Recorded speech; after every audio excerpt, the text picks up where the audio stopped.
guys, my name is Kai from Spitfire Audio, and today I'm going to run you guys through this nice little library called Tape Rooms by Peter Flint.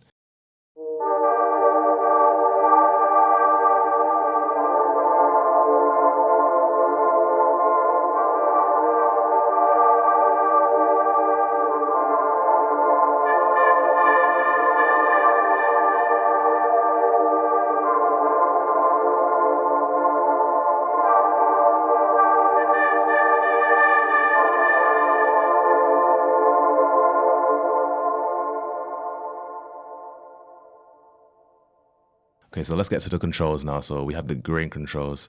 So we have length, start, random, and random start. So with length, this effectively just changes the size of the grain, the length of the grain, and you get different effects. So if I hold down the chord, this is how it sounds out of the box. So I haven't touched the length, but this is how it sounds.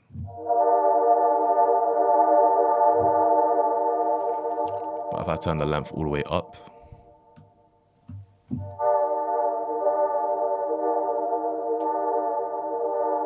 can see it acts a lot more different. It's gone like, it's more oscillating. So the next knob that we have is the start knob. This knob allows you to basically change where it wants to take the sound from in the sample. So if you turn it to the left, it goes to the beginning of the sample. If you turn it to the right, it goes to the end of the sample. And you can get many different sounds depending on where you choose in the sample to take the sound from. So that's from there. If I go to the beginning, depending on, you can play around,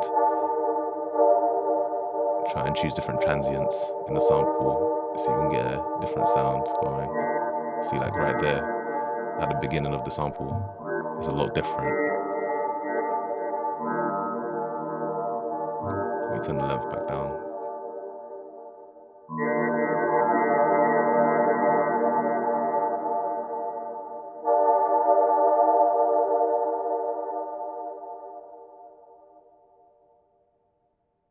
So the next knob that we have is the random knob. It's taking the sound, but it's randomizing it at the same time. So if I just play, you'll be able to see the line move in that little section of where I took that sound from the sample. It's 0 right now, but if I turn it up, you can see the line is kind of more fluctuating in a much more random way than it would be.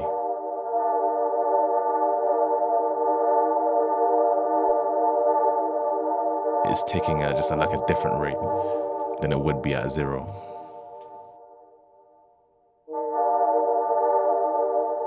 And random start is also kind of just like another layer of randomization.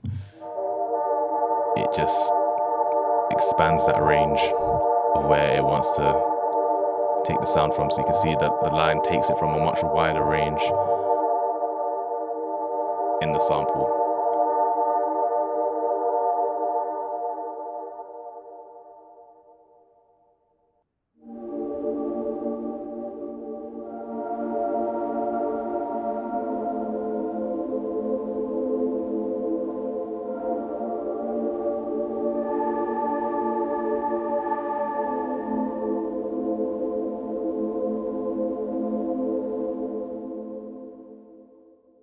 This one's a lot more subtle, a lot more dreamlike, a lot more calming.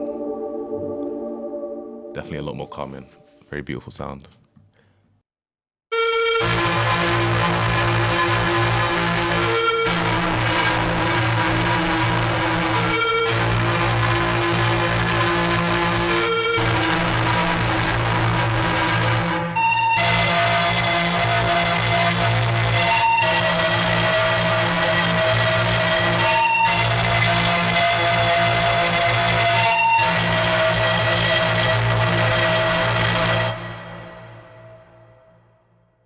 That was a lot more distortion heavy, a lot more grungy.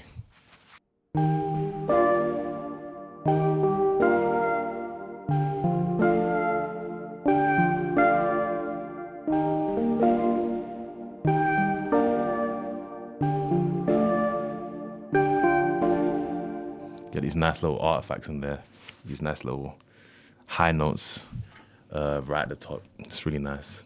So the next sound I want to show you guys is siren eighth pads. I think this is one of my favorite sounds actually from this one. So let's see how it sounds.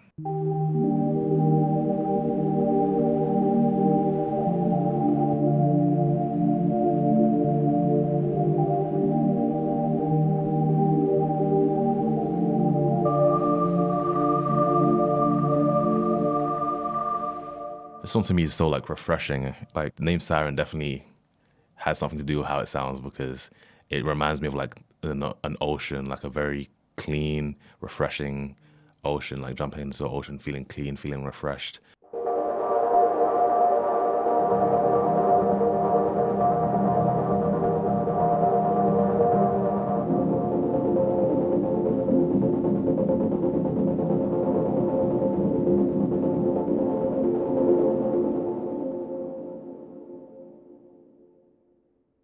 Yeah, it has a really cool stuttering effect, kind of reminiscent of a train kind of chugging along, like its wheels and stuff like that. You hear that very iconic sound from a train.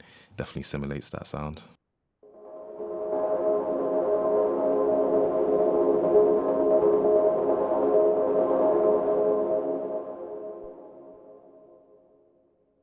So that's everything I want to show you guys in this walkthrough today. I hope you guys really enjoyed it, and I hope you guys really enjoyed the sounds that it offers. There's a lot more to it, and I hope you guys check it out for yourself. With that being said, see ya.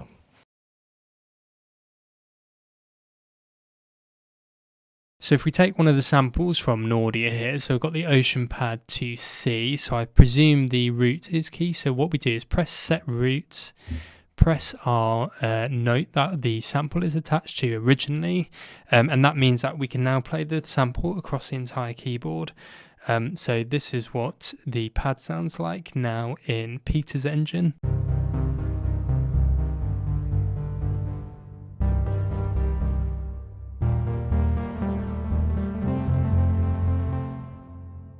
So we've got length controls here, so we can control the length of the loop. So obviously if that's very low, then it's a very quick loop, and if we just increase it,